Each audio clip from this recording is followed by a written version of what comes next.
அதை அறிந்து கொள்ள பிரயாசப்படுவோம். We will try to understand the nature of God's character. God's nature, the characters and the nature. Who is the Father? Who is the Son of God? Yesu Christu. Who is the Holy Spirit? So this is the most important thing people get confused with. Let me suggest to you something.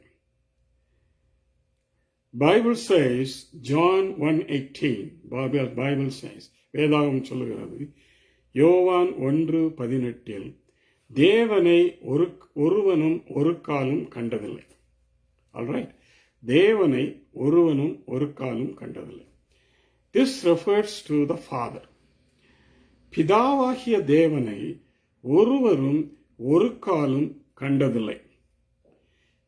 கடந்த காலத்திலே ஒருவனும் கண்டதில்லை, நிகழ்காலத்திலேயும் ஒருவனும் கண்டதில்லை, எதிர்காலத்திலேயும் ஒருவரும் காணப்போவதும் இல்லை. Bible is very clear on that. Nobody has seen in the past. Nobody has seen in the present. Nobody is going to see him in the future. அப்ப நம்மெல்லாம் பரலோகத்துக்கு போனா பிதாவை பார்க்க முடியுமா அப்படிங்கிற கேள்வி உங்களுக்கு சாதாரணமாக வருவதற்கு வாய்ப்பு இருக்கிறது. நீங்கள் எப்படி இயேசுவை இந்த உலகத்தில் கண்டு என்னை கண்டவன் பிதாவை கண்டான் என்று அவர் சொன்ன பிறகு, நீங்கள் பரலோகத்திற்கு போன பிறகும் இயேசுவைத்தான் பிதாவினுடைய மகிமையை அணிந்தவராய் பார்க்க போகிறீர்கள். பிதாவை பார்க்க முடியாதா? முடியாது. எக்காலத்திலும் முடியாதா? முடியாது. வேதத்தில் எங்கேயுமே அதற்கு ஆதாரம் இல்லை. யோவான் அப்போஸ்தலன் பத்மு தீவில் வெளிப்படுத்தின விசேஷத்தை எழுதும் பொழுதும் அவன் பிதாவை தரிசித்ததாக எழுதவில்லை. புரியுதா? சிங்காசனத்தை தரிசித்தான், வானவில்லை தரிசித்தான், பிதாவின் மகிமையை தரிசித்தான். ஆனா பிதாவினுடைய முகத்தை அவன் வர்ணிக்கவில்லை. எப்படி இருந்தது என்று சொல்லுகிறான், பத்மராகம் போல ஒரு விலையேறப்பெற்ற ஸ்டோன், விலையேறப்பெற்ற ஒரு ஸ்டோனை போல இருந்தது என்று தான் சொல்கிறானே தவிர he didn't describe the face of the Father. So what he described the Father, in heaven, was Jesus. அவன் என்ன சொல்லுகிறான், மனுஷகுமாரனை, அதாவது இயேசு கிறிஸ்துவை முகமுகமாக அவன் பார்த்ததை அவன் சித்தரிக்கிறான். பரிசுத்த ஆவியையும் அவன் சித்தரிக்கவில்லை. இதையெல்லாம் நம்ம யோசிக்கணுங்க. சும்மா நம்ம பாட்டுங்க, இந்த பாருங்க, நிறைய பேர் தரிசனம்னு காண்றேன்னு சொல்றாங்க, பரலோகத்துக்கு போறேன், பிதாவை கண்டேன்னு சொல்றாங்க. என்ன பொறுத்த மட்டும் பிதாவை கண்டேன் என்று யாராவது சொன்னாங்கன்னா they are lying. பவுல் அப்போஸ்தலனே 2 கொரிந்தியர் 12ஆம் அதிகாரத்தில், நான் ஒரு மனிதனை அறிவேன், அவன் பரதேசு மட்டும் எடுத்துக்கொள்ளப்பட்டான், அங்கேயும் அவன் பார்த்த தரிசனங்களை அவன் சொல்லுகிறான், அது பவுலே தான், நான் மாமிசத்தில் இருந்தேனோ ஆவியில் இருந்தேனோ என்று எனக்கு தெரியாது, தேவன் அறிவார் என்று சொல்லுகிறான். ஆனாலும் அது அவனே தான் என்று எல்லாரும் ஒத்துக்கொள்கிறார்கள். அவனே பிதாவை தரிசிக்கவில்லைங்க. ஐயோ, பிதாவை தரிசித்ததாக அவன் சொல்லவும் இல்லை. அப்ப பிதாவை யாரும் ஒரு காலம் கண்டதில்லையா? இல்லை. அப்படிப்பட்ட ஒரு சூழ்நிலை இருந்து வந்தபடியினாலே தான் மோசே கண்டானா? இல்லை. மோசே தேவனுடைய மகிமையை கண்டான், முகமுகமாய் பேசினான் என்று இருக்கிறதை தவிர அவர் அவனுக்கு தரிசனம் கொடுத்தார் என்று இல்லை. அதற்கு மாறாக அவர் மோசேயினிடத்தில், என் முகத்தை உனக்கு நான் காட்ட மாட்டேன், ஏனென்றால் ஒருவன் என் முகத்தை கண்ட பிறகு அவன் உயிரோடு இருக்க மாட்டான். அவன் உயிரோடு இருக்க மாட்டாங்க. அப்படி இருக்கும்போது அவர் முகத்தை காட்டி இவனை சாகடிக்கிறதுக்கா? மாட்டாங்க. எலியா அவனும் முயற்சி செய்தான், ஆண்டவரே உண்மை நான் தரிசிக்க வேண்டும், இந்த என்ன நீ தரிசிக்க முடியாது, என் முகத்தை நீ காண முடியாது, என்னுடைய பின்புறத்தை தான் நீ காண முடியும். நீ குகைக்குள்ள போய் மலை அந்த பிளவிலே போய் உட்கார்ந்து மறைந்து கொள், நான் உன்னை கடந்து செல்லுவேன். நான் கடந்து சென்ற பிறகு என்னுடைய மகிமையை நீ காண்பாய், என்னுடைய இதை நீ காண்பாய் என்றுதான் பிதா சொன்னார். அவனும் பார்த்துட்டு பேசாம இருந்துட்டான். அப்போ who has seen the Father? There is no record in the Bible. From Genesis to Revelation, there is nobody who has seen the Father. How Adam was moving with the Father, we don't have much explanation on that, so we don't want to go into an argument with that. Okay? Please. அது வேண்டாம் நமக்கு. அதான் அங்கே போய் பார்த்துக்கோம். அதான் ஒருவேளை ஆதாம் பரலோகத்தில் இருந்தான்னா, என்னப்பா நீ அப்படியே ஆண்டவரோட பிதாவோட எப்படி உறவாடின அப்படின்னு சொல்லி நம்ம பார்த்தோம். இந்த ஒரு சூழ்நிலையில் இருந்த பொழுதுதான் இயேசு கிறிஸ்துவை, தன்னுடைய ஒரே பேரான குமாரனாகிய இயேசு கிறிஸ்துவை அவர் இந்த உலகத்திலே அனுப்பினார். அதை குறித்து யோவான், மிகவும் இயேசுவுக்கு நெருங்கிய அப்போஸ்தலனாகிய யோவான், அவன் என்ன சொல்லுகிறான் என்றால், அவரை குறித்து யோவான் எழுதுகிறதை பார்க்கும் பொழுது யோவான் 1:18 இவ்வாறாக எழுதப்பட்டிருக்கிறது: தேவனை ஒருவனும் ஒரு காலம் கண்டதில்லை, கண்டதும் இல்லை, காணப்போவதும் இல்லை. இதையெல்லாம் நம்ம புரிந்து கொள்ளணும். தேவனை ஒருவனும் ஒரு காலம் கண்டதில்லை, பிதாவின் மடியில் இருக்கிற ஒரே பேரான குமாரனை அவர் வெளிப்படுத்தினார். ஆக இயேசு பிதாவை வெளிப்படுத்தினார். உங்களுக்கு இப்ப கொஞ்சம் அர்த்தமாகிறது என்று நினைக்கிறேன். அப்ப ஒருவருமே பிதாவை காணவில்லையா பாஸ்டர்? ஆமாம், ஒருவரும் காணவில்லை, ஒருவரும் காணப்போவதும் இல்லை. ஏன்னா வெளிப்படுத்தின விசேஷம் முழுவதையும் நான் ஆராய்ச்சிட்டேன். பிதாவை காண முடியுமா? முடியாது.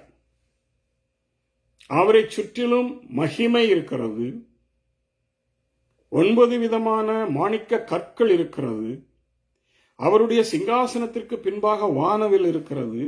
ஆனால் அவருடைய உருவத்தை அல்லது அவருடைய சாயலை அங்கே யோவான் சித்தரிக்கவில்லை. அவன் பரலோகத்துக்கே போயிட்டாங்க, அவனாலே சித்தரிக்க முடியல.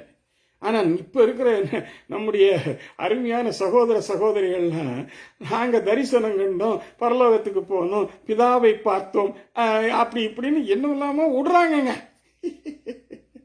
வேதத்தில் அதற்கு அடித்தளம் இருக்கிறதா? இல்லவே இல்லை. அப்ப பரலோகத்தில் போய் இவங்க என்னத்தை பார்த்தாங்க? அது எனக்கு தெரியாது. நான் அதுல என்னத்தை பார்த்திருப்பாங்கன்னு நான் கெஸ் பண்ண விரும்பல. இயேசு கிறிஸ்துவை எடுத்துக்கொள்வோம். பிதாவினுடைய வலது பாரிசத்தில் அவர் வீற்றிருக்கிறார் என்று அவரே சொல்லியிருக்கிறார். யோவானும் சொல்லியிருக்கிறான். பிதாவின் வலது பாரிசத்திலே வீற்றிருக்க கண்டேன் அப்படின்னு சொல்றான். இயேசு கிறிஸ்துவை அவன் ரெகனைஸ் பண்ணிவிட்டான். ஆகையினாலே அவர் உலகத் தோற்றத்திற்கு முன்பாக அழைக்கப்பட்ட ஆட்டுக்குட்டியை போல இருந்தார் என்று சொல்கிறான். இந்த டிஸ்கிரிப்ஷன் எல்லாம் இருக்கு. ஆனா பிதாவினுடைய டிஸ்கிரிப்ஷன் இருக்குதா? எங்கேயுமே இல்லைங்க. அப்ப இவங்க எப்படிங்க பிதாவை போய் பார்த்தாங்க? பிதாவை பார்த்தவன் ஒருவனும் உயிரோடு இருக்க முடியாதுங்க. அவ்வளவுதான், இட்ஸ் டன். அப்ப இயேசு இந்த உலகத்தில் வந்ததனுடைய முக்கியமான நோக்கம் என்னவென்றால், அறியப்படாத காணப்படாத தேவனை மக்களுக்கு, அதாவது ஜனங்களுக்கு காண்பிக்க வேண்டும் என்பதற்காகத்தான், at least to some extent let them understand who the Father is, அப்படிங்கிறதுக்காகத்தான் இந்த இயேசு கிறிஸ்துவை அவர் உலகத்திலே அனுப்பினார். அவரை பற்றி என்ன எழுதப்பட்டிருக்கிறது? எபிரேயருக்கு எழுதின நிருபத்திலே பவுல் என்ன எழுதுகிறார் என்றால், இவர் என்றால் இயேசு, அவர் என்றால் பிதா, மகிமையின் பிரகாசம். அவ்வளவுதான். மகிமையின் பிரகாசமும் அவருடைய தன்மையின் சொரூபமுமாயிருந்து, அவருடைய தன்மையின் சொரூபம், அவருடைய சொரூபம் இல்ல, அவருடைய தன்மையின் சொரூபம், அவருடைய மகிமையின் பிரகாசம். இந்த மகிமையை எல்லாரும் காணலாம். மோசே கண்டிருக்கிறார், எலியா கண்டிருக்கிறார், யாக்கோபு கண்டிருக்கிறார், பவுல் கண்டிருக்கிறார், யோவான் கண்டிருக்கிறார், எல்லாரும் கண்டிருக்கிறாங்க மகிமையை, பிதாவின் மகிமையை. ஆனால் பிதாவை ஒருவனும் கண்டதில்லை. அதற்கு வேதத்தில் இதே இல்லை, ஒரு அடிப்படையே இல்லைங்க. திரும்ப திரும்ப அதையே நான் சொல்ல விரும்பல. அவர் சர்வத்தையும் தம்முடைய வல்லமையினால் வசனத்தினால் தாங்குகிறவராய் தம்மில் தாமே பாவங்களை நீக்கும் சக்தி சுத்திகரிப்பை உண்டு பண்ணி உன்னதத்தில் உள்ள மகத்துவமானவருடைய, அதுலயும் எப்படி போட்டிருக்கு, உன்னதத்தில் உள்ள மகத்துவமானவருடைய வலது பாரிசத்திலே வீற்றிருக்கிறார். இயேசுவை காண முடியுமா? முடியும். உலகத்தில் கண்டார்கள். அவர் என்னை கண்டவன் பிதாவை கண்டான் என்றது இந்த வசனத்தின்படி கரெக்ட். ஏன்னா அவருடைய தற்சொரூபம். ஆனால் பரலோகத்தில் போய் இயேசு வலது பாரிசத்தில் உட்கார்ந்தார் என்பதை குறித்து சொல்லும் பொழுது அங்கே அந்த வலது பாரிசத்தை மட்டும்தான் எல்லாரும் தரிசிக்க முடியும், பிதாவை தரிசிக்க முடியாது. அப்ப பிதா யார் அப்படி என்று கேட்டீர்கள் என்றால், அவர் without any beginning, without any end. அவருக்கு ஆதியும் கிடையாது, அந்தமும் கிடையாது. Alpha and omega. இயேசு கிறிஸ்துவும் தன்னை ஆல்பா அண்ட் ஒமேகான்னு சொன்னார். ஏன்னா பிதாவின் மடியிலே இருந்தவர் தான் இயேசு. அவருடைய ஒரே பேரான குமாரன் தான் இயேசு. அதனால அவருக்கு தொடக்கமும் கிடையாது, முடிவும் கிடையாது. அதே மாதிரி இன்னொருத்தனுக்கும் தொடக்கமும் கிடையாது, முடிவும் கிடையாது. அவன் பேரு மெல்கிசேதேக். அவன் யாரு? தேவனுடைய எருசலேம், பரலோகத்தில் இருக்கிற எருசலேமை ஆண்ட நீதியின் ராஜாவும் அந்த அவருடைய ஆலயத்தின் பிரதான ஆசாரியரும். அப்ப பிரதான ஆசாரியனும் ராஜாவும் ஒரே ஆள் தான். அந்த ஸ்தானத்தை வைத்தவன் தான் Melchizedek. he also doesn't have beginning, he doesn't have end. பரிசுத்த ஆவியானவர் நோ பிகினிங் நோ எண்ட். பிதா absolutely no beginning no end. சரியா? இதுல இன்னொரு சின்ன வேடிக்கையான ஒரு காரியத்தை உங்களுக்கு இப்பொழுது நான் சொல்றேன், கேளுங்க. ரொம்ப இன்ட்ரெஸ்டிங்கா இருக்கும். எல்லாரும் இயேசு கிறிஸ்து வரப்போறார், நம்மளெல்லாம் எடுத்துக்கொள்ள போறார், நம்ம 1000 வருஷ அரசாட்சிக்குள்ள போறோம், 1000 வருஷ அரசாட்சியில ஏத்து நம்மத்திலே இருந்து அவர் 1000 வருஷ அரசாட்சியை நடத்துவார் அப்படி என்று சொல்றோம். அப்ப நம்ம இயேசுவை கண்டிப்பா காண முடியும். அதுல எந்த விதமான சந்தேகமும் நமக்கு தேவையில்லை. அவரை நாம் காண முடியும். 1000 வருஷம். நல்ல கவனிங்கய்யா. ஏன் இதையெல்லாம், இதுக்கு தான் அந்த பைபிள் ஸ்டடி என்று சொன்னேன். இது ஒரு செய்தி அல்ல, செய்தினா அது வேற மாதிரி போகும். இது பைபிள் ஸ்டடி. 1000 வருஷம் இயேசு பூலோகத்திலே அரசாள போகிறார். அவருடைய சிங்காசனம் எருசலேமில் உள்ள சாலமோனின் மண்டபத்தில் ஸ்தாபிக்கப்படும் என்றும் வேதவசனம் தெளிவாக நமக்கு சொல்லுகிறது. அப்ப 1000 வருஷம் அவர் பரலோகத்தில் இருக்க போறதில்லை.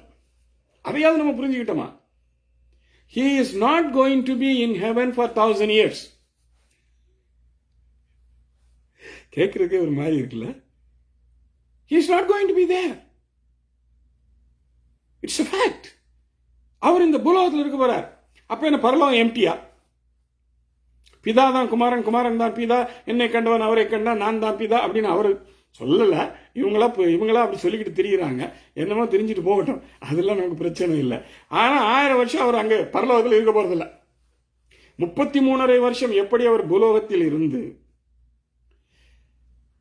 உயிர்த்தெழுந்து மறுரூபம் அடைந்து பரலோகத்தில் போய் அவர் பிதாவின் வலது சுவாசத்தில் உட்கார்ந்தாரோ, அப்போ 1000 வருஷ அரசாட்சியின் சமயத்தில் அந்த வலது பாரிசத்தை காலி பண்ணிட்டு அவர் பூலோகத்தில் 1000 வருஷம் இருக்க போறாரு. முதல்ல 33 வருஷம் தான், இப்ப 1000 வருஷம் இருக்க போறாரு.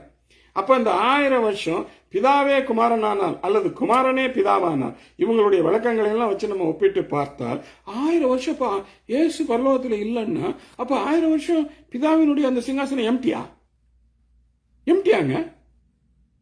What is explanation for that? இவர் இங்க இருக்கிறாரு, ஹெவன் அங்க இருக்கு, பரலோகமும் இருக்கு, பரலோக ராஜ்யமும் இருக்கு, தேவனுடைய ராஜ்யம்னு ஒன்று இருக்கு, எல்லாமே இருக்கு, வாசஸ்தலங்கள் இருக்கு, அங்கே மூப்பர்கள் இருக்கிறார்கள், 4 ஜீவன்கள் இருக்கிறது, தேவ தூதர்கள் இருக்கிறார்கள், எல்லாமே இருக்கு. But Jesus Christ is missing. எங்க? ஹெவன்ல. தென் 1000 வருஷ அரசாட்சியில. நான் சொல்றது உங்களுக்கு உள்ள போகுதா அல்லது தலைக்கு மேல போகுதா?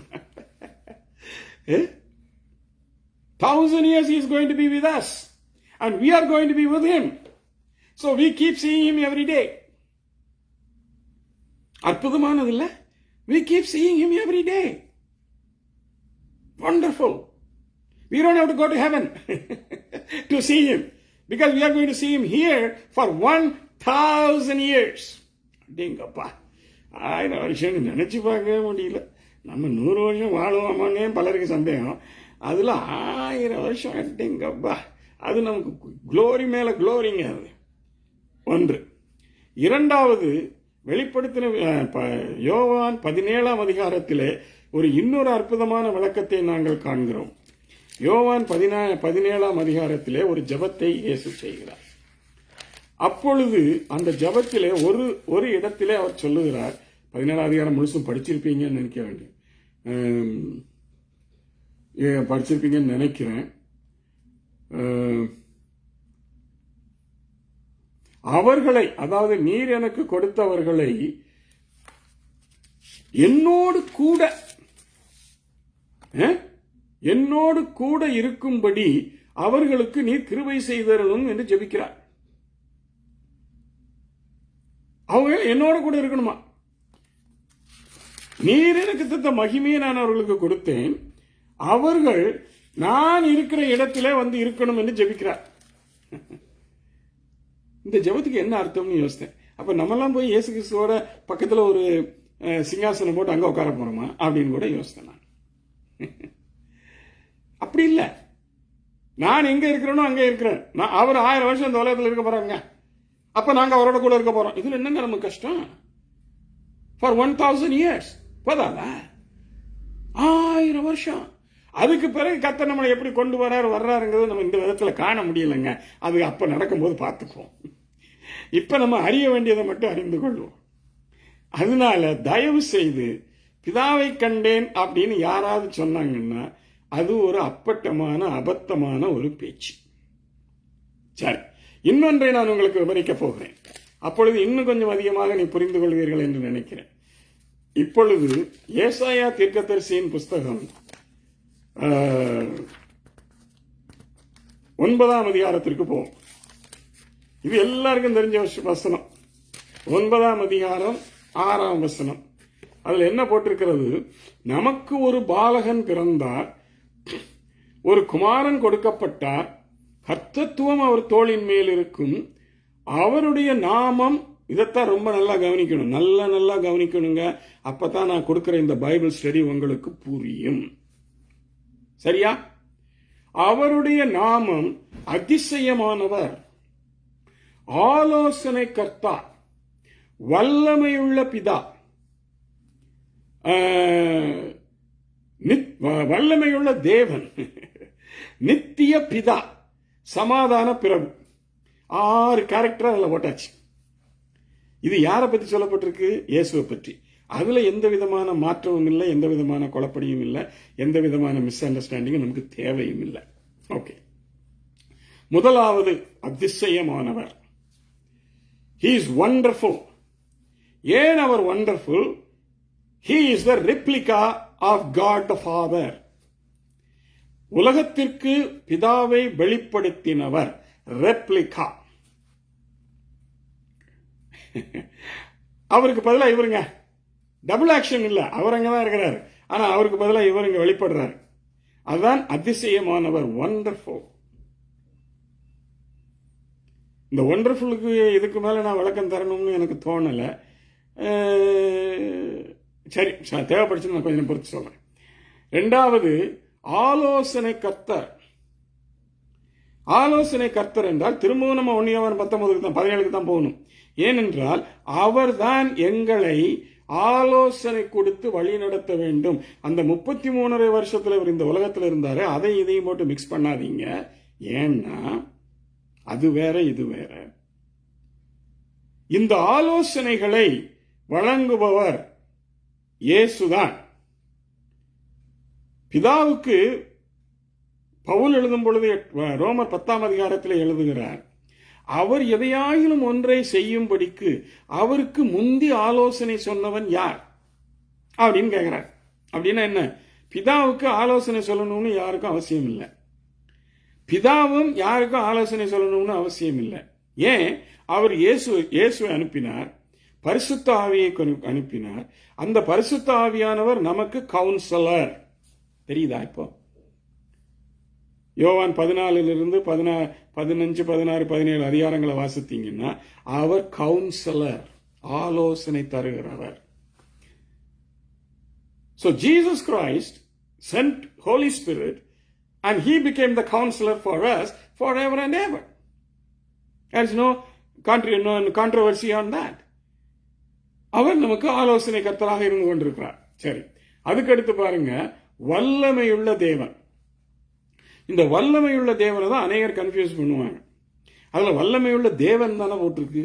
ஆமா, ஏன்னா தேவனுடைய வெளிப்பாடு தான் இவர். ஆனா அதுல ஒரு வார்த்தையை கவனிச்சிங்களா? வல்லமையுள்ள தேவன் தான் போட்டிருக்கே தவிர சர்வ வல்லமையுள்ள தேவன் போடல. அப்ப சர்வ வல்லமையுள்ள தேவன் யாரு? பிதா. அப்ப இயேசு கிறிஸ்துவுக்கு சர்வ வல்லமை இல்லையா? இந்த பாருங்க, இந்த மாதிரி கான்ட்ரவர்ஷியல் கொஸ்டின் எல்லாம் கொண்டு வந்தீங்கன்னா நீங்களும் புரிஞ்சுக்க மாட்டீங்க, ஒண்ணுமே உங்களுக்கு புரியவும் புரியாது. He is Almighty God, not சர்வ வல்லவர். ஏன்னா அநேக காரியங்களை இயேசு கிறிஸ்துவே இன்னும் அறிய மாட்டார். என்னங்க, எப்ப பூலோகத்துக்கு வர போறாருன்னு தெரியாது, எப்ப வெள்ளை சிங்காசன நியாய தீர்ப்பை நடத்த போறாருன்னு இயேசுவுக்கு தெரியாது. இதெல்லாம் யாருக்கு தெரியும்? பிதாவினுடைய ஆதீனத்தில் அவருடைய ஆலோசனையில் மட்டும்தாங்க அது இருக்குது. ஒருவருக்கும் தெரியாதுங்க, பரிசுத்தாவி கூட தெரியாது. இன்னும் நிறைய சொல்லுவேன். அவர் வல்லமை உள்ள கர்த்தர், பிதா சர்வ வல்லமை உள்ள கர்த்தர்ங்கிற வித்தியாசத்திற்கு நிறைய காரியங்களை என்னால சொல்ல முடியும். ஆனா அதுகளெல்லாம் இப்ப சொல்லிட்டு போனா எனக்கு நேரமும் காணாது. there is not enough time. அதனால கொஞ்சம் நீங்களே புரிஞ்சுக்கோங்க. அதுக்கு அடுத்தது நித்திய பிதா. இத பாருங்க. Oh, he is the everlasting Father. Yes sir, Jesus Christ is the everlasting Father's intrinsic revelation. புரியுதா? இப்போ நித்திய பிதாவினுடைய வெளிப்பாடு.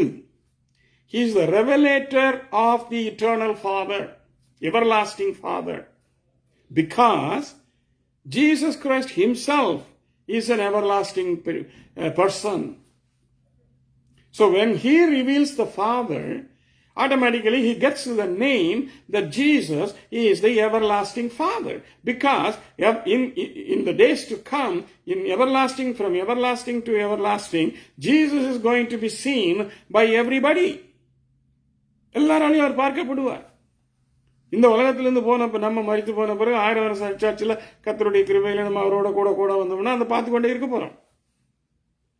So he is going to be everlasting. And 1000 வருஷத்து அரசாட்சியோட அது முடிய போறதும் இல்லை. அதுக்கு பிறகு what is going to happen, the Bible doesn't have too much of explanation on that. So நம்மளும் இயேசுவோடே இருப்போம். அது everlasting போய்கிட்டு இருக்கட்டுமே, அதுல தப்பு இருக்கு. So everlasting Father simply means he does not replace the Father. He is only the Son, but he is the revelator of the eternal Father, and that is why the name everlasting Father came to him, because he also introduced himself as Alpha and Omega.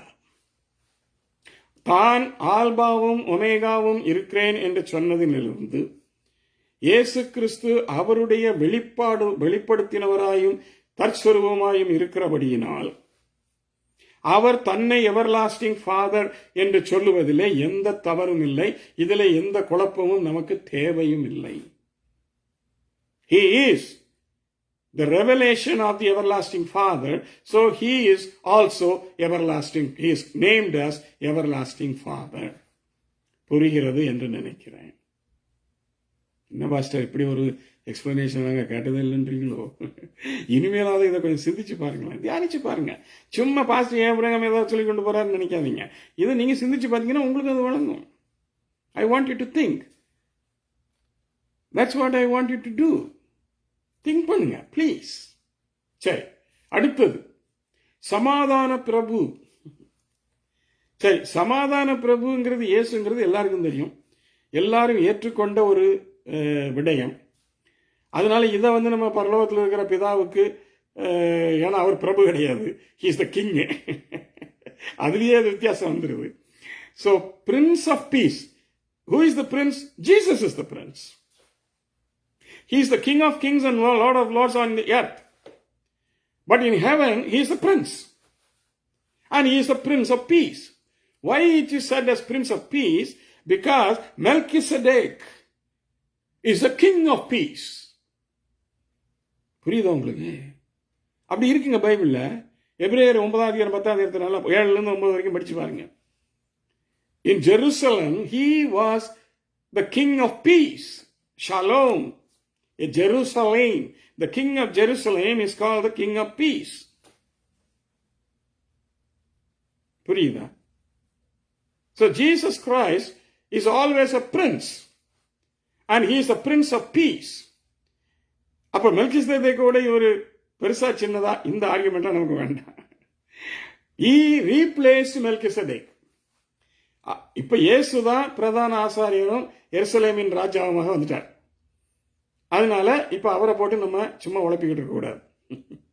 Okay, this is the explanation of Isaiah chapter 9 verse 6.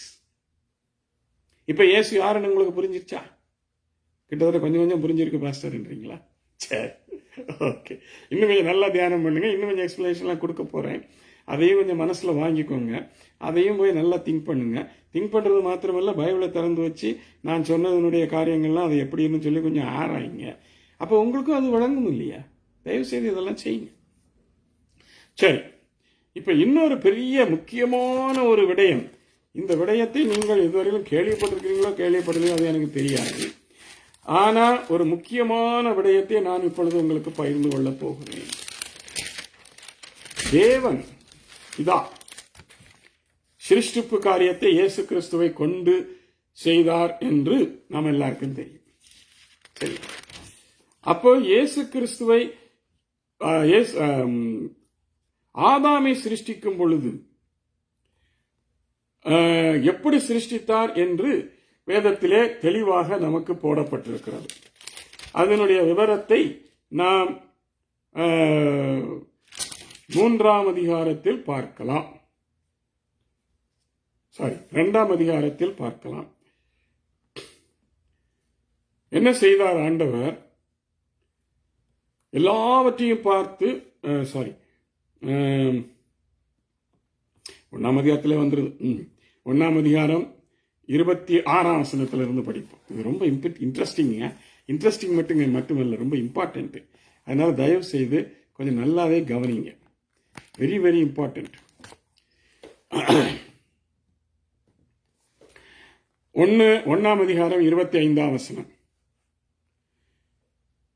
26ஆம் வசனம். பின்பு தேவன் நமது சாயலாகவும் நமது ரூபத்தின்படியேயும் மனுஷனை உண்டாக்குவோமாக. இதுக்கு எல்லாரும் விளக்கம் எப்படி கொடுப்பாங்க அப்படின்னு சொன்னா நல்லதுதான், அதுல தப்பு போன்னு சொல்லல.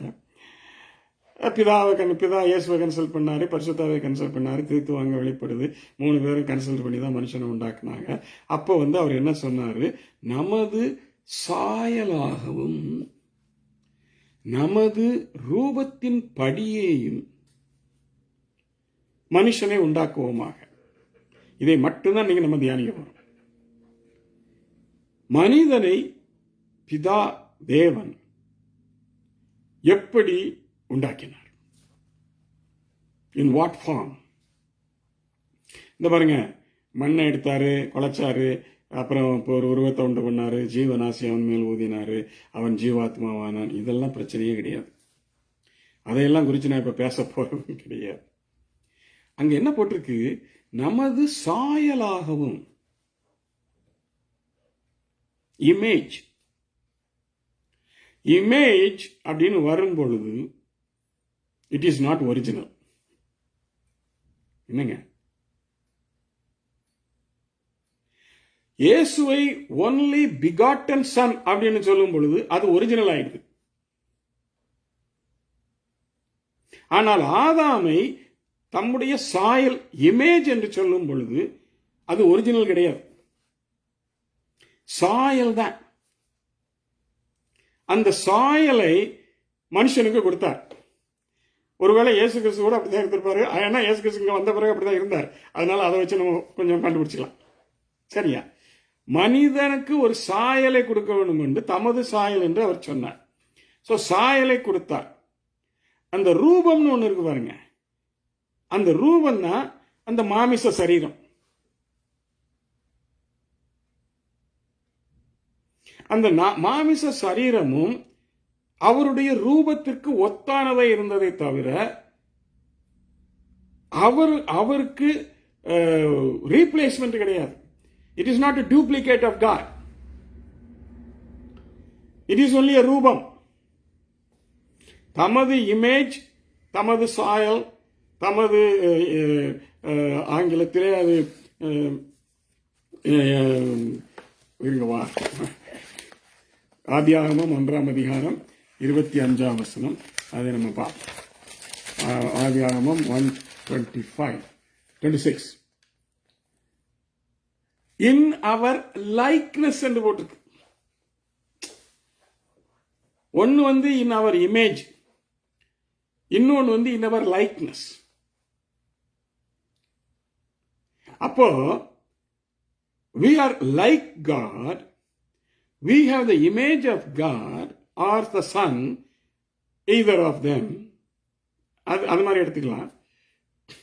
But we were not created with the nature and character of God. இப்ப புரியுதா என்னன்னு? அவருடைய இமேஜாகவும் லைக்னஸ் ஆகவும் கிரியேட் பண்ணப்பட்டோம். ஆனால் அவருடைய குணாதிசயங்களினாலும் அவருடைய இயற்கையான இன்ட்ரின்சிக் கேரக்டரினாலும் நாம் சிருஷ்டிக்கப்படவில்லை. This was a shocking for me. இப்பதான் எனக்கு புரியுது. We were not created in God's nature. We were not created in God with God's characters. இப்ப God's characters, நேச்சர் எல்லாம் விவரிக்கணும். அப்பதான் அது மாதிரி நம்ம இருக்கிறோமாங்கிறத நம்ம கம்பேர் பண்ண முடியும், இல்லையா? Man was created only as an image and a likeness. ரூபத்தின்படியும் சாயலின்படியும் தான் நாம் சிருஷ்டிக்கப்பட்டோம். தேவனே தம்முடைய சுவாசத்தை மனுஷன் மேல் ஊதினார், அவன் ஜீவ ஆத்மாவான் என்று போட்டிருந்தாலும் கூட அவருடைய சுபாவமும் அவருடைய இயற்கையான குணங்களும் நமக்கு கொடுக்கப்படவில்லை. புரியுதா? So we are equal to God, we have become God. என்னங்க இதெல்லாம்? கிண்டர் கார்டன் பிள்ளைங்க விளையாடுறது மாதிரி இருக்குது எனக்கு. We were not created in the nature and the character of God. But Adam was never created in the nature and character of God. But Jesus was. இதுல தான் நான் ஆதாமுக்கும் இயேசுவுக்கும் உள்ள பெரிய வித்தியாசத்தை கொண்டு வர போறேன். But Jesus was. Jesus அவருடைய சாயலாக சிருஷ்டிக்கப்பட்டார். இந்த உலகத்துல வந்து பிறந்தார். அவருடைய லைக்னஸ்ல வந்து பிறந்தார். அதனாலதான் இயேசு சொன்னார், என்னை கண்டவன் பிதாவை கண்டான். இப்ப விளங்குதா? எல்லாத்தையும் ஒன்னா போட்டு பார்த்தா ஆதாம போலதான் இமேஜ் இயேசுவுக்கும், ஆதாம போலதான் ரூபம் இயேசுவுக்கும். அதனால இயேசு என்ன சொன்னார்? என்னை கண்டவன் பிதாவை கண்டான். இவங்க இதுக்கு வேற மூலமா அர்த்தம் கொடுக்குறாங்க, வேற என்ன மூலமா சொல்றாங்க, அதெல்லாம் கிடக்கட்டும். ஆனால் இதற்கு மேலாக அவரை தன்னுடைய ஒரே பேரான குமாரன் என்று சொல்லும் பொழுது, only begotten son என்று சொல்லும் பொழுது, அவருடைய நேச்சர், அவருடைய character, everything was imposed and put in Jesus Christ. வெறும் சாயல் ரூபமும் மட்டும் இயேசு இல்ல. இயேசுவிடத்தில் தேவனுடைய நேச்சரும் தேவனுடைய கேரக்டரும் பிதாவின் நேச்சரும் பிதாவின் கேரக்டரும் இயேசு கிறிஸ்துவுக்குள் இம்போஸ் பண்ணப்பட்டது. It was given into the bodily Jesus Christ. அதனாலதான் வேதம் சொல்லுகிறது, தெய்வத்தின் தத்துவத்தினுடைய முழுமையும் சரீர பிரகாரமாக என்னில் வாசமாயிருக்கிறது என்று இயேசு சொன்னார். சரீர பிரகாரமாக அப்படின்னா என்ன அர்த்தம்? நான் இந்த சரீரத்திலே, மாமிச சரீரத்திலே இருந்தாலும் தேவனுடைய சிந்தனை எனக்கு உண்டு, தேவனுடைய இயற்கையான குணங்கள் எனக்கு உண்டு, தேவனுடைய வல்லமைகள் எனக்கு உண்டு, தேவனுடைய மகிமை எனக்கு உண்டு, தேவனுடைய கேரக்டர் எனக்கு உண்டு, எல்லாமே உண்டு என்று சொல்லிட்டார் இயேசு. உண்மைதானே? நமக்கு இருக்கா? தேவனுடைய கேரக்டர்ல ஏதாவது ஒண்ணு இருக்கா? நமக்கு ஒண்ணு இருக்காங்க. அவருடைய கேரக்டர் கொஞ்சம் ஒன்னொன்னா சொல்லட்டுமா? அது நிறைய இருக்கு. 2-3 மட்டும் சொல்றேன். அதை நான் ஒரு முறை இன்ட்ரின்சிக் கேரக்டர்ஸ் ஆஃப் காட் சொல்லி எடுத்தேன். Is intrinsic characters of God is righteousness and holiness. Righteousness and holiness is the intrinsic characters of the Father. நீதியும் பரிசுத்தமும் இயேசு கிறிஸ்து பிதாவாகிய தேவனுடைய இயற்கையான குணம். Will he compromise on righteousness? No way. ஏன் ஆதாம் ஏவாளையும் தண்டித்தார்? ஏனென்றால் நீதியிலே அவர் காம்ப்ரமைஸ் பண்ண முடியாது, பண்ண மாட்டார். Will he compromise on holiness? அதுல பரிசுத்தத்திலையும் அவர் காம்ப்ரமைஸ் பண்ண மாட்டார். பாவத்தின் சம்பளம் மரணம்னா பாவி எல்லாரும் செத்து மரணத்துக்கு தான் போகணும், அவ்வளவுதான், முடிஞ்சு போச்சு. இதே நீதியைத்தான் அவர் லூசிபர் மேலேயும் செலுத்தி அவனை சாத்தானாக சபித்தார். அவரை மாற்ற முடியாது. That is why God, the Bible says, Malachi 3:6, I am God, I change not. நான் கர்த்தர், நான் மாறாதவர். எதுல மாறாதவர்? தன்னுடைய இன்ட்ரின்சிக் கேரக்டர்ஸ்ல மாறாதவர், தன்னுடைய நீதியிலே மாறாதவர், தன்னுடைய பரிசுத்தத்திலே மாறாதவர், தம்முடைய வல்லமையிலே மாறாதவர். இன்னைக்கு என்னமோ எல்லாரும் சொல்றாங்க அற்புதங்கள் எல்லாம் முடிஞ்சு போச்சு. எனக்கு சிரிப்பு வருதுங்க. That means you are doubting God's power. அவருடைய வெரி நேச்சர் கேரக்டரையே நீங்க டவுட் பண்றீங்க. It says he does not change. அற்புதங்களை செய்த தேவனை பற்றி வேதாகமம் முழுவதுமாக நாங்கள் காண்கிறோம். வேதாகமம் முழுவதும். மோசேயின் காலத்திலிருந்து, ஆபிரகாமின் காலத்திலிருந்து, மோசேயின் காலத்திலிருந்து அப்போஸ்தலர்கள் காலம் வரைக்கும் எல்லா அற்புதங்களையும் நடப்பித்ததை நாங்கள் வேதத்தில் காண்கிறோம். How can that God change? அப்படிப்பட்ட ஒரு தேவன் எப்படி மாற முடியும்? அதையே இயேசு கிறிஸ்து என்ன சொன்னார்? Jesus Christ is the same yesterday, today and forevermore. மாறாதவர், நேற்றும் மாறாதவர், இன்றும் மாறாதவர், நாளைக்கும் மாறாதவர். So he has the character of God, not you. You and I will change every day. உங்களுக்கு புரியுதுன்னு நினைக்கிறேன். எவ்ரிடே வி சேஞ்சுங்க. இன்னைக்கு நம்மகிட்ட இருக்கிற சில நல்ல குணங்கள்லாம் நாளைக்கு இருக்க மாட்டேங்க. இல்லை, இன்னைக்கு நமக்கு இருக்கிற சில கெட்ட குணங்கள்லாம் நாளைக்கு இருக்க மாட்டேங்குது. அது good. So we keep changing. Our nature changes, keeps changing. But Jesus Christ does not change. God the Father does not change. So when Jesus Christ, when he was born of Mary by the Holy Spirit, யாரு Holy Spirit? தேவனுடைய ஆவியானவர். அவருடைய ஆவியினாலே அவர் கற்பந்தரித்து மரியாளின் வயிற்றிலே அவர் பிறந்த பொழுது தேவனுடைய கேரக்டர், நேச்சர், சாயல், லைக்னஸ், கேரக்டர், நேச்சர் எல்லாமே இயேசுக்குள்ள வந்துட்டுதுங்க. ஆனா ஆதாமுக்குள்ள அது இல்லை, அது கொடுக்கப்படலை. அங்கதான் பிரச்சனையே ஆரம்பிச்சது. அதனாலதான் அவன் பாவம் செய்துட்டான். ஆனா இயேசு கிறிஸ்துவால பாவம் செய்ய முடியவில்லை என்று வேதம் தெளிவாக சொல்கிறது. பாவம் அறியாதவர். ஏன்?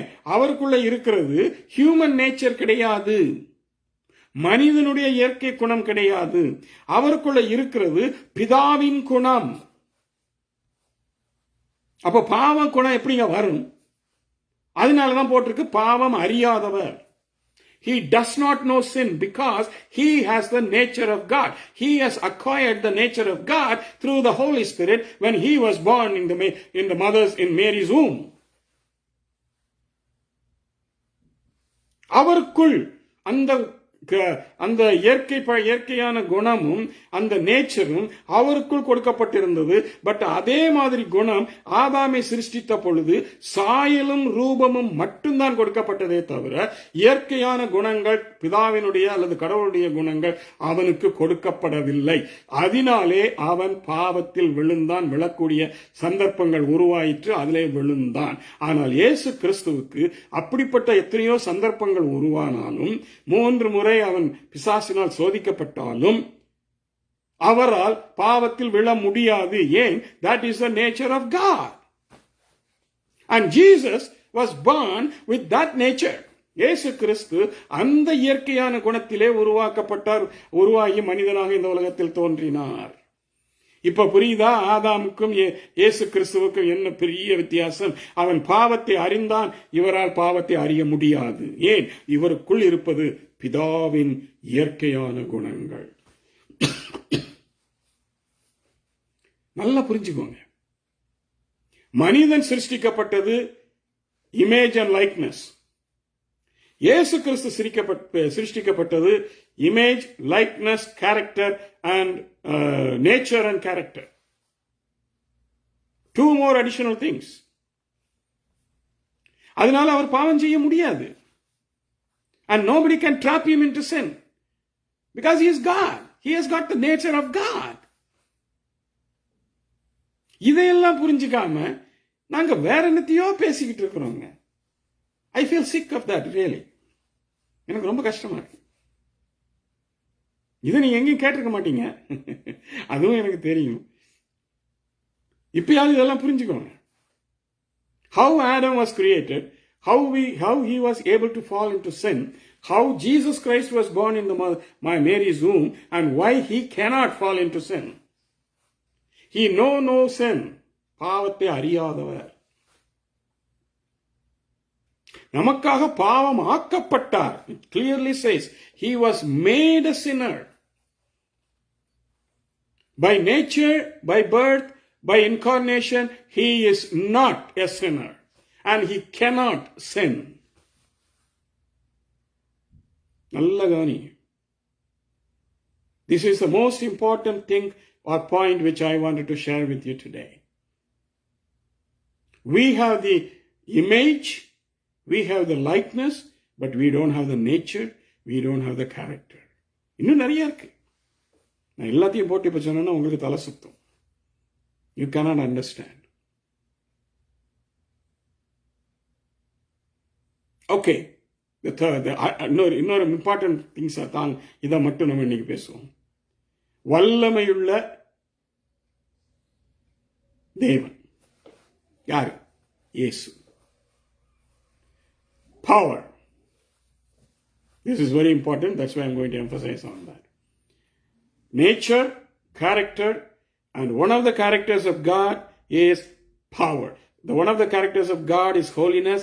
Jesus Christ was holy. Sin cannot overcome him. Devil cannot overcome him. All those things are there hidden. The next is the power. Jesus Christ was empowered by the Spirit of God to exercise all the power and authority on the earth. All the power and authority. இயேசு கிறிஸ்து பரிசுத்த ஆவியினாலே அபிஷேகம் பண்ணப்பட்டு எல்லா விதமான வல்லமையும் அதிகாரங்களையும் உடையவராய் இந்த உலகத்திலே சுற்றித் திரிந்தார் என்று வேதம் 2-3 இடங்களிலே சொல்லப்பட்டிருக்கிறது. லூக்காவில் இருக்கிறது, அப்போஸ்தலர் 10:38 இருக்கிறது, இன்னும் யோவானிலும் இருக்கிறது. He was empowered. Whether Adam was empowered? No, sir. He was not empowered to face Satan and overcome him like Jesus did. That's why he fell. அவனுக்கு இயேசு கிறிஸ்துவுக்கு கொடுத்த வல்லமையை போல பிசாசை எதிர்த்து ஜெயிப்பதற்கான வல்லமை ஆதாமிற்கு கொடுக்கப்படவில்லை. ஆனாலும் அவன் தேவனுடைய சாயலாகவும் அவருடைய ரூபமாகவும் படைக்கப்பட்டவன். இப்ப புரியுதா? அவன் அவருடைய சாயலாகவும் ரூபத்துடனும் படைக்கப்பட்டிருந்தாலும் பிசாசை ஜெயிக்கிறதற்கு ஆன வல்லமை அவனுக்கு இல்லாமல் இருந்தது, கொடுக்கப்படவில்லை. ஆனால் இயேசுவுக்கு அது கொடுக்கப்பட்டிருந்தது. ஆகையினாலே தான் பிசாசு அவரை சோதித்த பொழுது இலகுவாக அவனை மேற்கொண்டார். Because the power of God was given into him. அவருக்கு தேவனுடைய வல்லமை பரிசுத்த ஆவியின் அபிஷேகத்தினாலே கொடுக்கப்பட்டிருக்கிறது. இப்ப நம்ம ஆதாமை போல அவருடைய சாயலாகவும் அவருடைய ரூபத்திலையும் நாம் பிறந்திருக்கிறோம். சிருஷ்டிக்கப்படலை, ஏன்னா ஆதாம் தான் சிருஷ்டி, நம்ம எல்லாம் அவனுடைய பிராஜினி தான். டிஎன்ஏ எல்லாம் பேசுகிறாங்களே, அதெல்லாம் வச்சுக்கோங்க. அதனால நமக்கு அந்த வல்லமை கிடையாது. ஈவன் பிசாசை எதிர்க்கிற வல்லமையும் நமக்கு கிடையாது. இயேசு கிறிஸ்துவுக்கு இருந்ததை போல தேவனுடைய குணாதிசயங்களும் நமக்கு கிடையாது. தேவன் பரிசுத்த ஆவி, பிதா தேவனுடைய பரிசுத்த ஆவியினாலே இயேசுவுக்கு கொடுத்திருந்த அதிகாரமும் வல்லமையும் நமக்கு கொடுக்கப்படவில்லை. நமக்கிட்ட கிடையாது. கொடுக்கப்படவில்லை என்ன கிடையாது. அப்புறம் எப்படிங்க நம்ம பிசாசு ஜெயிக்க முடியும்? அதனாலதான் உலகத்தில் உள்ள அனைவரையும் அவன் தன்னுடைய அடிமையாக வைத்துக் கொண்டிருக்கிறான். உலகத்தில் உள்ள அவ்வளவு பேரையும் அவன் அடிமையா வச்சு கொண்டிருக்கிறான். ஏன்னா அவனை எதிர்க்கக்கூடிய வல்லமை நமக்கு கிடையாது. எப்ப நமக்கு கிடைக்கும்? ரட்சிக்கப்பட்ட பிறகு கொஞ்சம் கிடைக்கும். பரிசுத்த ஆவியின் அபிஷேகத்தை பெற்ற பிறகு முழுசா கிடைக்கும். ஆகையினால பரிசுத்த ஆவியின் அபிஷேகத்தை தயவு செய்து புறக்கணிக்காதீர்கள். அது என்னுடைய தாழ்மையான வேண்டுகோள்.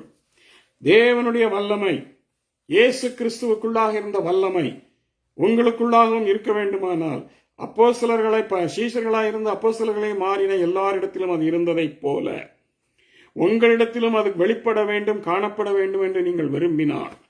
அவர்கள் பெந்தேகோஸ்தே நாளிலே பரிசுத்த ஆவியின் அபிஷேகத்தை பெற்று வல்லமையை பெற்றதினாலே இயேசு கிறிஸ்து சொன்னது போல பரிசுத்த ஆவி உங்களிடத்திலே வரும் பொழுது நீங்கள் பலனடைந்து எனக்கு சாட்சிகளாய் இருப்பீர்கள் என்று சொன்னது போல நீங்களும் பலனடைவீர்கள், வல்லமையை பெறுவீர்கள், அற்புதங்களை செய்வீர்கள், பிசாசை எதிர்ப்பீர்கள். பிசாசை உங்களால் மேற்கொள்ள முடியும்.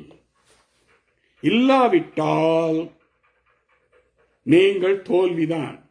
உங்கள் வாழ்க்கை முழுவதும் நீங்கள் தோல்வியைத்தான் சந்தித்துக் கொண்டு இருப்பீர்கள். தயவு செய்து புரிந்து கொள்ளுங்கள். பிகாஸ் எப்ப நமக்கு காட்ஸ் நேச்சர் நமக்குள்ள வரும் என்றால், ரட்சிக்கப்படும் பொழுது புது சிருஷ்டியாகிறோம் பாருங்க. அப்போ எல்லாமே மாறுறதில்ல, கொஞ்சம் அந்த நேச்சர் மட்டும் மாறுது. எப்படி மாறுது? பாவ சுபாவம் பாவம் இல்லாத சுபாவமாக மாறும். எப்போ? ரட்சிக்கப்படும் பொழுது. ஒருவன் கிறிஸ்துவுக்குள் வரும் பொழுது அவன் புது சிருஷ்டியாக மாறுகிறான். பழையவைகள் ஒளிந்து போயின. உங்க பழைய பாவ சுபாவம் ஒளிஞ்சு போச்சு, புது சுபாவம் வந்துருச்சு. அதைத்தான் இயேசு சொல்லுகிறார், பவுல் சொல்லுகிறார்.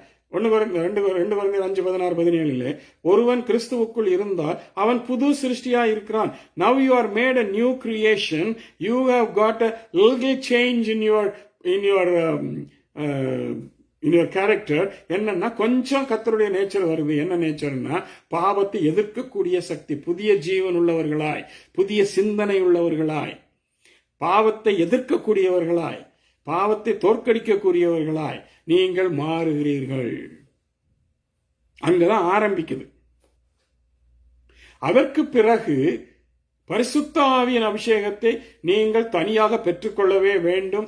தயவு செய்து இன்னும் ரட்சிக்கப்படும் பொழுதே பரிசுத்த ஆவியானவர் எங்கள்கிட்ட வந்திருக்கிறார் என்கிற தவறான போதனைகளை, உபதேசங்களை கேட்டு வீணாய் வஞ்சிக்கப்பட்டு போகாதிருங்கள். ரட்சிக்கப்படும் பொழுது ஒருவருக்குள்ளும் பரிசுத்த ஆவியானவர் வருவது இல்லை. வேதம் அதிலே தெளிவாக இருக்கிறது. சந்தேகம் இருந்துச்சுன்னா எனக்கு போன் பண்ணுங்க, நான் உங்களுக்கு விளக்கி தரேன்.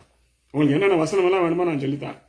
திரும்ப திரும்ப இந்த வஞ்சகமான பொய்யான உபதேசத்துக்குள்ள போய் உங்களை நீங்களே ஏமாத்தி கொண்டிருக்காதீங்க. அதனாலதான் உங்களை பாவத்தை ஜெயிக்க வல்லமை இல்லை, பிசாசை ஜெயிக்க வல்லமை இல்லை, எந்த ஒரு சின்ன காரியத்தை கூட உங்களால தோற்கடிக்க வல்லமை இல்லை. பிசாசு உங்களை அடிமையாவே வச்சுக்கிட்டு இருக்கான், ரட்சிக்கப்பட்ட அடிமையா வச்சிருக்கான். அது முடியுமா? முடியும். எத்தனை பேரை ரட்சிக்கப்பட்டவங்களை வஞ்சித்து அவன் கீழே தள்ளி இன்னைக்கு பாவத்துக்குள்ள வாழ்ந்துட்டு இருக்காங்கன்னு என்னையா நம்ம பாக்குறோமே, லெப்ட் ரைட் அண்ட் சென்டர். அது என்ன முடியாது? என்ன முடியாது? உங்களுக்கு ஆண்டவருடைய இயேசு கிறிஸ்துவில இருந்த முழு சுபாவம் உங்களுக்குள்ள வந்துருச்சா? இல்லையே, கொஞ்சம் கொஞ்சமா தான் அது வரும். வல்லமை முக்கியம், பரிசுத்தாவியின் அபிஷேகம் முக்கியம். அப்பொழுதுதான் நீங்கள் பிசாசை ஜெயிக்கக்கூடிய வல்லமையை பெறுவீர்கள். Nature should keep on changing. Character change ஆகிறது ரொம்ப நாளாகுங்க. அதெல்லாம் நீங்க ஒரு 20 வருஷம் 30 வருஷம் விசுவாசியா இருந்து ஊழியக்காரனா மாறி பலருடைய காரியங்கள் எல்லாம் பார்த்து இதெல்லாம் வந்தாதான் உங்களுடைய கேரக்டர்ல கொஞ்சம் வித்தியாசம் வரும். சும்மா வராது. அது விளையாட்டு காரியம் இல்லை. எல்லாரும் சொல்லுவாங்க, சொல்லிட்டு போட்டோம். நீங்க அப்படியே தான் இருப்பீங்க. ஆவியினால் வழி நடத்தப்பட்டதுன்னா உங்களுக்கு என்னன்னு தெரியாது. ஆனா இயேசுக்கு தெரிந்திருந்தது. ஏன்? அவர் பரிசுத்த ஆவியினாலே அபிஷேகம் பண்ணப்பட்டிருந்தார். ரட்சிக்கப்பட்ட ஒருவன்ட்ட ஆவியினாலே வழி நடத்தப்படுறியான்னு கேட்டா அவன் என்னங்க சொல்லுவான்? இல்ல, உங்களையே ஒரு கேள்வி கேட்டுக்கோங்களேன். ஆவியானவர் உங்களை வழி நடத்துகிறாரா? Ask yourself. நான் வேற ஒன்றும் சொல்ல விரும்பல. Ask yourself. ஆகையினாலே நாங்கள் மனிதன் சிருஷ்டிக்கப்பட்டது தேவனுடைய சாயலிலும் ரூபத்தின்படியேயும் மட்டுமே அன்றி அவருடைய இயற்கையான சுபாவ குணங்களோடோ அல்லது இயற்கையான வல்லமையோடோ நாங்கள் சிருஷ்டிக்கப்படவில்லை. இதுதாங்க அடிப்படை. ஆனால் இயேசு கிறிஸ்து எல்லாவற்றினோடும் பிறந்தார். பாவத்தை எதிர்க்கிற சக்தி இருந்தது, பரிசுத்தாவின் அபிஷேகம் இருந்தது, எல்லாவற்றையும் ஜெயித்தார், பாவத்தை அறியாதிருந்தார். ஏன்னா தேவனுடைய இயற்கையான சுபாவமாகிய பாவமில்லாத சுபாவம் அவருக்குள் இருந்தது. தேவனுடைய கேரக்டர்ஸ் எல்லாம் அவருக்குள்ள இருந்தது. அன்பா இருந்தார், இரக்கம் உள்ளவராக இருந்தார், கிருபை உள்ளவராக இருந்தார். இதெல்லாம் சொல்லிக்கிட்டே போகலாம். கர்த்தருக்கு சித்தமானால் அடுத்த கிழமையும் நான் இதனுடைய கண்டினியூஷன் தான் பேச போகிறேன். கர்த்தர் நம்மை ஆசீர்வதிப்பாராக. நம்ம ஒரு சின்ன ஜெபம் செய்வோம். அன்பின் பிதாவே, இந்த நாளில் நீர் என்னுடைய மனதில் போட்ட எல்லாவற்றையும் இவர்களுக்கு நான் அறிவித்தேன். கர்த்தாவே, இவருடைய இருதயங்களையும் கதவுகளை திறப்பீராக, சிந்தனைகளை திறந்து இவர்களை வழி நடத்துவீராக. உம்முடைய பரிசுத்த ஆவியானவரை கொண்டு இந்த இதிலே வழி நடத்த வேண்டும் என்று உம்முடைய கரங்களிலே ஒப்புக் கொடுக்கிறேன். அடியேனையும் பொறுப்படுத்திக் கொள்ளும் ஆண்டவரே. உம்முடைய கரத்திலே பெற்றுக்கொண்ட எல்லா நன்மைகளினாலும் ஆசீர்வாதங்களினாலும் வல்லமையினாலும் பரிசுத்த ஆவியின் ஆறுதலோடும் இந்த வசனங்களை நான் இவர்களுக்கு போதிக்கிறேன். நீரே கூட இருந்து வழி நடத்துவீராக. இந்த எல்லா நன்மைகளையும் கிருபைகளையும் இயேசு கிறிஸ்துவின் விலையேற பெற்ற நாமத்தில் வேண்டிக் கொள்கிறோம் நல்ல பிதாவே. ஆமேன், ஆமேன். அடுத்த கிழமை சந்திக்கும் வரை உங்களிடத்திலிருந்து தாழ்மையாய் விடைபெறுவது பாஸ்டர் ஜான் ஏப்ரஹாம்.